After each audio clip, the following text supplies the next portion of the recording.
Hola, bienvenidas y bienvenidos a la segunda temporada de Vindictas Ciencias.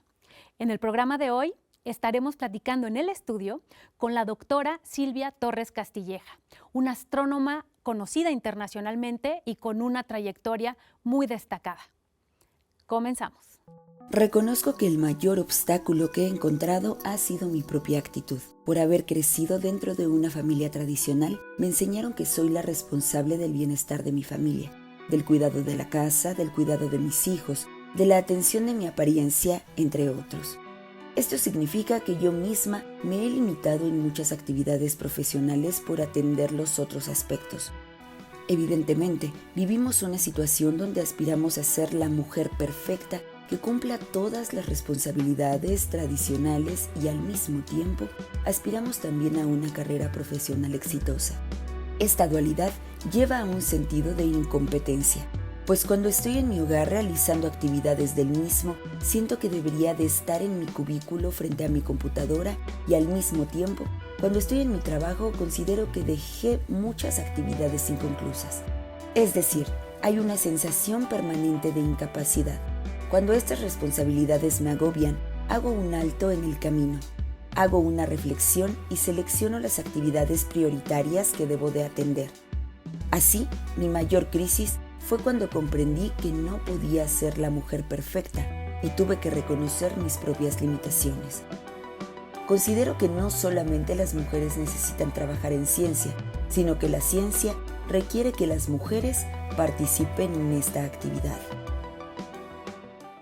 Me acompañan en el estudio la astrónoma Silvia Torres, a quien está dedicado este programa, y la astrónoma Anabel Arrieta, quien fue estudiante de la doctora Torres. Bienvenida Silvia, bienvenida Anabel. ¿Cómo estás? Gracias, Brenda. Gracias por la invitación y nos encanta estar aquí. Muchas gracias por la invitación. Para mí es un honor estar aquí. Qué gusto que estén aquí con nosotros. Y bueno, vamos a hablar de la Vindicta Silvia Torres.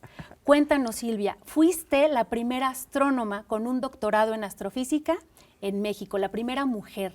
¿Esto cuándo fue y qué significó regresar a México ya como investigadora? A ver, primero aclaramos. Estuvo antes que yo la doctora Paris Pishmish. Y ella estuvo en el Instituto de Astronomía. Entonces no soy la primera, soy la primera que obtuve el doctorado. Eso sí. Mexicana. La primera mexicana que obtuve el doctorado. Lo obtuve en la Universidad de California y después fui becaria y regresé a trabajar al Instituto de Astronomía. ¿Esto en qué año fue? Regresé en 1968, todavía no había terminado mi tesis y la terminé un año después. Bueno, al siguiente año, ¿no? Sí. ¿Y qué significó regresar al Instituto de Astronomía, que en ese entonces, entiendo, era el Observatorio Astronómico Nacional, pero ya con este cargo de investigadora? No, pues fue fantástico, fue maravilloso. Pero además, desde que nos fuimos de becarios, ya teníamos el compromiso de regresar al observatorio. Entonces ya íbamos con ese compromiso. Estoy hablando en plural porque yo estoy casada con Manuel Peinbert, astrónomo. Nos fuimos a estudiar juntos y regresamos más o menos al mismo tiempo y nos incorporamos al Instituto de Astronomía, lo cual pues fue un enorme placer, honor, placer y felicidad, todo eso, y responsabilidad además. ¿Cuántas personas había en el instituto en esa época? En términos de investigadores se contaban con la mano. Estaba el maestro Guillermo Haro, Arcadio Poveda, la doctora Paris Pishmish y Eugenio Mendoza. Entonces, poquitos, claro. Bueno, y Manuel Peinbert llegó antes que yo, entonces se contaban con la mano. Eso significa que había muchas oportunidades, ¿verdad? O sea, un nicho de oportunidad enorme para hacer cosas, por ejemplo, el posgrado. Bueno, el posgrado fue muy posterior y además en ese momento pues estaba débil el grupo y sí era nicho de oportunidades, pero había que construirlas. Había que construirlas, exactamente. Y uno de los personajes importantes justamente fue Anabel, quien era estudiante, ¿verdad?, de la licenciatura en física, si no mal recuerdo, y entonces la doctora Silvia se convierte en tu asesora. Platícanos cómo fue esto, cómo fue tener a Silvia de guía en la materia de astronomía. Bueno, yo desde pequeña me gustaba la astronomía y cuando estaba estudiando en la Facultad de Ciencias, yo supe que iba a dar, no, en la Facultad de Ciencias de la UNAM, supe que iba a dar una plática. Entonces estaba yo, pues que serán 19 años cuando yo la conocí. Ella seguramente no se acuerda de mí, pero fui a una plática que ella dio y bueno, desde entonces se convirtió en como mi gran ídola. Después la estuve siguiendo, fue profesora mía en la Facultad de Ciencias de una materia que se llama astronomía o algo, astronomía. General. Era una materia especial de astrofísica donde se aprendían los conceptos básicos. Más tarde, pues llegué al Instituto de Astronomía a hacer mi tesis de licenciatura y la busqué para que me dirigiera la tesis, que me dirigiera mis estudios de maestría y para la tesis de doctorado, ¿no? Entonces, ahí también fue maestra mía de 2 cursos, uno que era interiores estelares y el otro de astronomía observacional. Entonces, bueno, pues desde chiquita, ¿no? Ha sido como mi guía en todo sentido. Y bueno, para mí ha sido súper un honor. Yo creo que son las personas más admirables, que más, una guía, ¿no? Una guía. Siempre me pregunto en algún momento, ¿qué haría Silvia en esta situación, no? Pienso como si fuera ella para ver qué es lo que debería de hacer, ¿no? Claro, porque además nos estás platicando un periodo de tiempo que fue largo, ¿no? Porque es Silvia recién llegada al observatorio, pero luego viene esta parte de ser directora del Instituto de Astronomía, luego creadora o cofundadora del posgrado en astrofísica, y de esto vamos a hablar un poquito más adelante. Vamos a ver la siguiente cápsula. Cada una de las bellísimas estructuras que llamamos nebulosas planetarias es el conjunto de una estrella muy caliente rodeada por una envolvente en expansión. Esta combinación se da al final de la vida de algunas estrellas como el Sol y dura un tiempo breve. En estas palabras, es el antiguo núcleo de una estrella parecida al Sol rodeado de una nube de gas que se aleja lentamente. El antiguo núcleo, que ahora es una estrella muy compacta, casi una enana blanca, está en el centro de la nebulosa planetaria. Por tener una temperatura elevada en la superficie, emite radiación de alta energía, la cual es capturada por los átomos de la envolvente. Estos átomos se ionizan y excitan, y cuando regresan a su estado de menor energía, emiten radiación. Mientras la estrella central emita radiación de alta energía, los átomos de la envolvente continuarán capturándola. Se repetirá el proceso y el gas que rodea a la estrella se verá brillante. Silvia, eres experta en un tipo de objetos astronómicos denominados nebulosas planetarias. Hemos visto imágenes fascinantes en la web, imágenes del telescopio espacial Hubble, que realmente pues nos fascinan y nos hacen imaginar 1000 tipos de historias y de procesos astronómicos que están pasando ahí. Pero tú eres la especialista. ¿Nos puedes platicar qué es una nebulosa planetaria y por qué te apasionó esta área de la astronomía? Bueno, una nebulosa planetaria es una fase transitoria por la que pasan estrellas como el Sol pasará cuando se les acabe el combustible en su interior. En el interior de las estrellas se están transformando el hidrógeno en helio principalmente, pero llega a acabarse, llega a agotarse. Mira, el Sol lleva 4.600 millones de años en su actividad y le faltan 5.000 millones de años antes de que se le acabe el combustible. De ahí va a pasar a ciertas fases de gigante, lo que tú quieras, y eventualmente se va a concentrar, la parte central se va a concentrar tremendamente y la parte exterior se va a hacer inmensamente grande, va a ser una gigante y se va a desprender de las capas exteriores. Entonces, ese desprendimiento de esas capas es una fase interesante donde la parte central es una estrella muy caliente, una enana blanca casi, y la parte exterior es muy tenue, se aleja, se va a ir para siempre, nunca va a regresar esa estrella. Entonces, digamos, la estrella se rompe. Y en ese momento, en esas fases que son breves, 10,000 años, no es nada. Son breves, entonces es cuando estará, es lo que llamamos la nebulosa planetaria. La estrella caliente, los gases cerca de la estrella caliente. Y es un espectáculo extraordinario, tú lo has mencionado, las fotos son extraordinarias, pero además nos permite estudiar de qué están compuestos esos gases, cómo se mueven, dónde se ubican, etcétera. Entonces es una manera de entender qué es lo que les pasa a las estrellas y qué es lo que va a pasar con esos gases después, porque esos gases van a dar lugar a nuevas estrellas. Entonces son gases que han estado en el interior de una estrella y que se van a ir a formar nuevas estrellas. ¿A qué se deben todos estos colores majestuosos que vemos en las imágenes?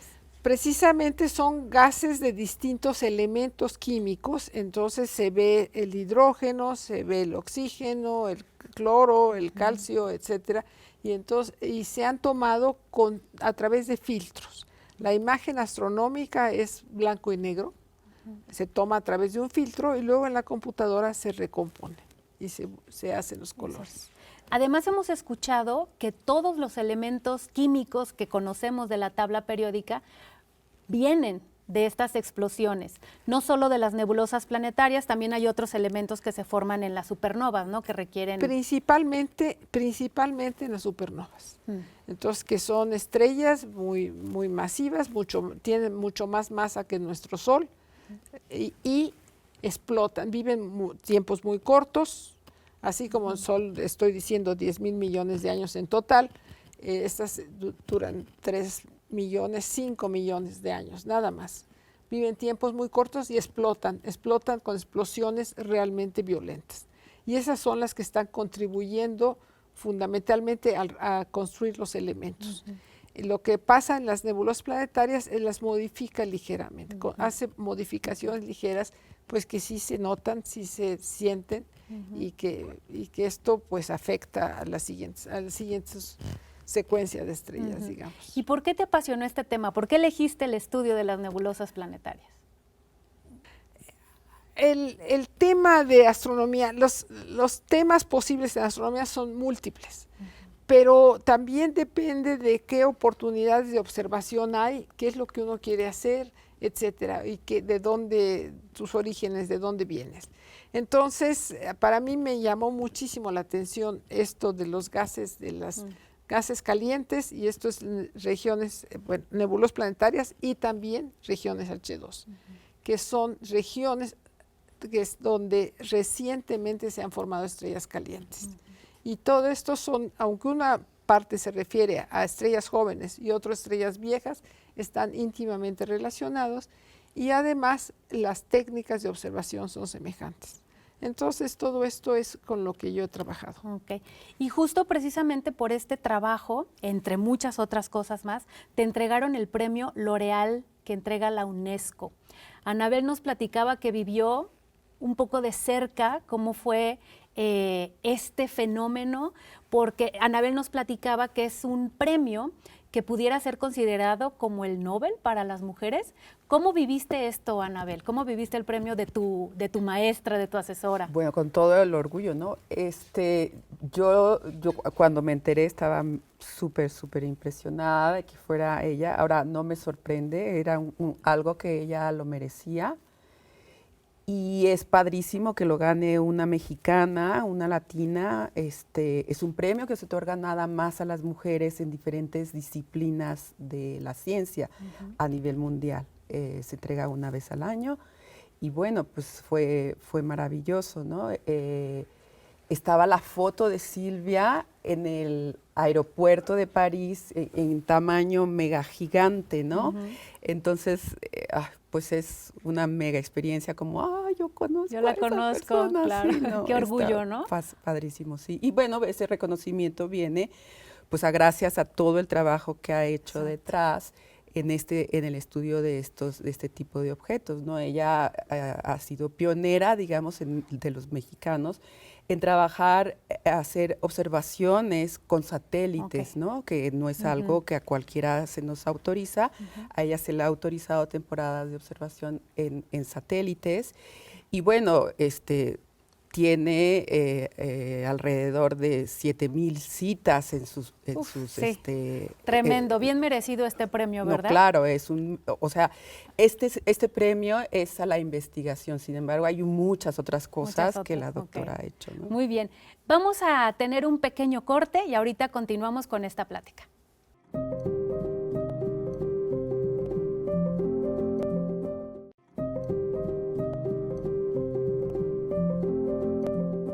Estamos de regreso aquí en Vindictas Ciencias en homenaje a la doctora Silvia Torres Castilleja y también nos acompaña la doctora, también astrónoma, Anabel Arrieta.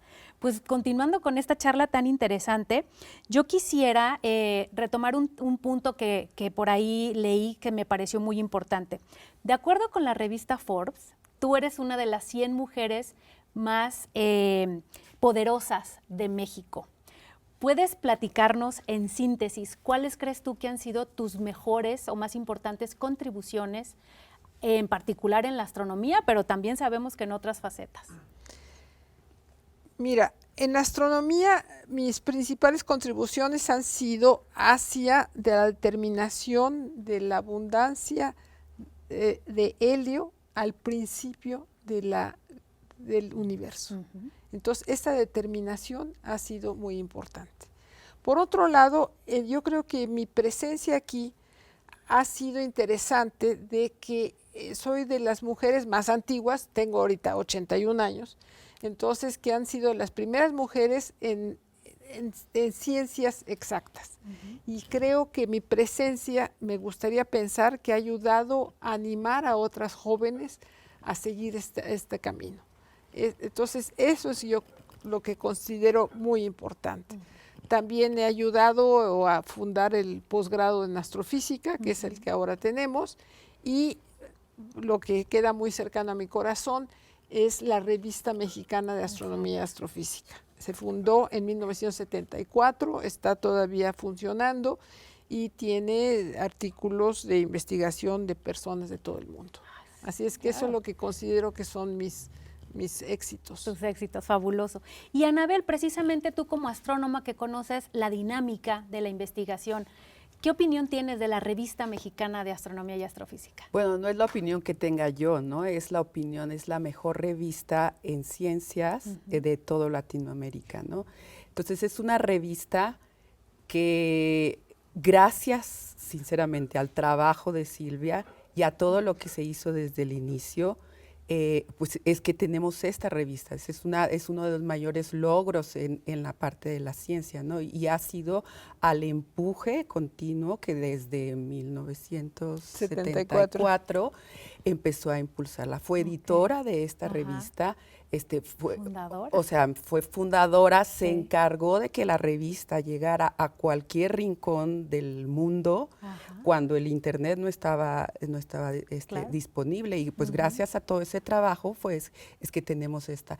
Y bueno, el posgrado es un posgrado que es a nivel internacional, uh-huh. hay muchos estudiantes extranjeros en nuestro posgrado y también es gracias al empuje que Silvia ha tenido. Entonces, yo creo que ella es como un poco modesta en este sentido, pero ha impulsado cosas que han hecho que la astronomía mexicana sea de impacto internacional, que la ciencia uh-huh. Se destaque en la astronomía a nivel internacional. Ha sido el trabajo cotidiano, ha sido el trabajo diario, por sábados y domingos. Silvia está en el instituto, no sé ahora con la pandemia, pero me tocó sí. en tiempos de estudiantes, Silvia, uh-huh, sábados sí. y domingos, y toda la semana claro. estaba presente, ¿no? Un trabajo continuo y bien disciplinado. Bien disciplinado bien. Y bien pues, hecho. Y bien hecho, exactamente. Qué amables. Pues vamos ahora a ver la última cápsula de este programa de Vindictas Ciencias. La apariencia del cielo nocturno nos proporciona muy pocos datos acerca de la estructura del universo. El único elemento importante es la banda brillante lechosa que cruza el cielo y que los antiguos denominaron Vía Láctea. Galileo fue el primero que, al apuntalar su telescopio en la dirección de la Vía Láctea, se dio cuenta de que esa zona brillante de luz difusa corresponde a la luz de muchísimas estrellas de poco brillo. Nuestra galaxia está constituida por un gran conglomerado de estrellas, Estas se encuentran distribuidas en distintos sistemas a los que llamamos por su ubicación, disco, halo, centro y abultamiento central. El Sol pertenece a la Vía Láctea junto con otros 400.000 millones de estrellas. Tanto las estrellas como la materia interestelar se pueden observar en las distintas longitudes de onda disponibles, que van desde los rayos gamma, los rayos X, la radiación ultravioleta, la luz visible, la luz infrarroja, las ondas milimétricas hasta las ondas de radio. Cada una de las técnicas tiene sus ventajas y limitaciones. Aunque contamos con muchos datos acerca del gran conjunto de cuerpos que forman el universo, la información no es completa y a veces es contradictoria. Esto solamente indica que nuestro conocimiento es imperfecto. Así, aunque día con día se avanza en el estudio del cosmos, cada vez surgen nuevas preguntas. Ser partícipe de la actividad de investigación astronómica es muy estimulante. Esa es la opinión de todos los que la realizamos. En el año 2006, la Unión Astronómica Internacional definió por mayoría de votos que el planeta Plutón entraría en una nueva categoría, la de planeta enano. Y aquí Silvia tiene mucho que contarnos. Silvia, ¿puedes platicarnos la diferencia entre planeta enano, y cómo fue que te convertiste en la presidenta de la Unión Astronómica Internacional? Bueno, son dos preguntas distintas. El caso de Plutón, que ha sido muy controvertido, por cierto, es que se debe a que han encontrado otros planetas semejantes a Plutón en cuanto a tamaño, en cuanto a distancia. Y ya si los incluíamos en la lista de planetas, si son semejantes a Plutón, podrían ser iguales.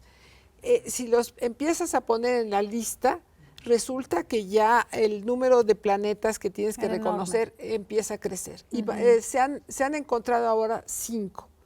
Pero se supone que se van a encontrar más, se espera que se encuentren más. Entonces, esa es una de las cosas. Además, Plutón tiene una serie de características porque es más pequeño que todos los demás, tiene una órbita distinta que todos los demás, etcétera. Entonces, fueron varias las razones por las cuales se consideró que Plutón era distinto. ¿Y cómo fue que te convertiste en la presidenta de esta organización, que es la que tiene a todos los astrónomos profesionales del mundo, ¿no? Pues no sé cómo fue que me convertí, yo no hice ninguna labor, no es un problema de candidaturas, es un problema de que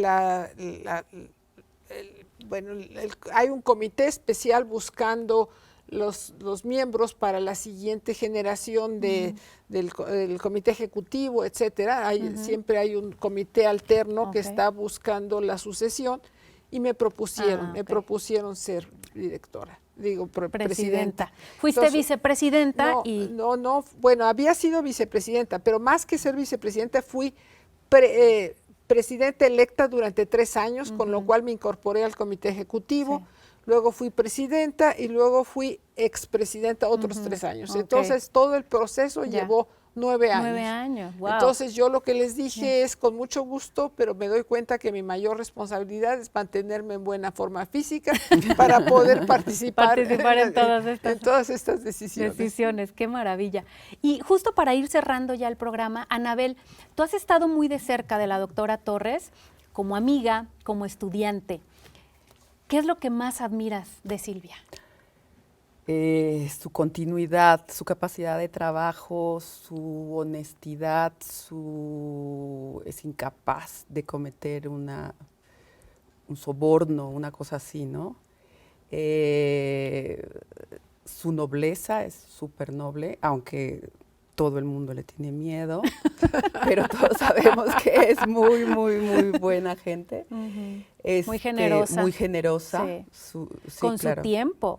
Con su tiempo, bueno, no sé, su energía, todo eso. Sí. Y su inteligencia porque no le puedo ganar juegos de mesa. No le puedo ganar, siempre me termina apaleando.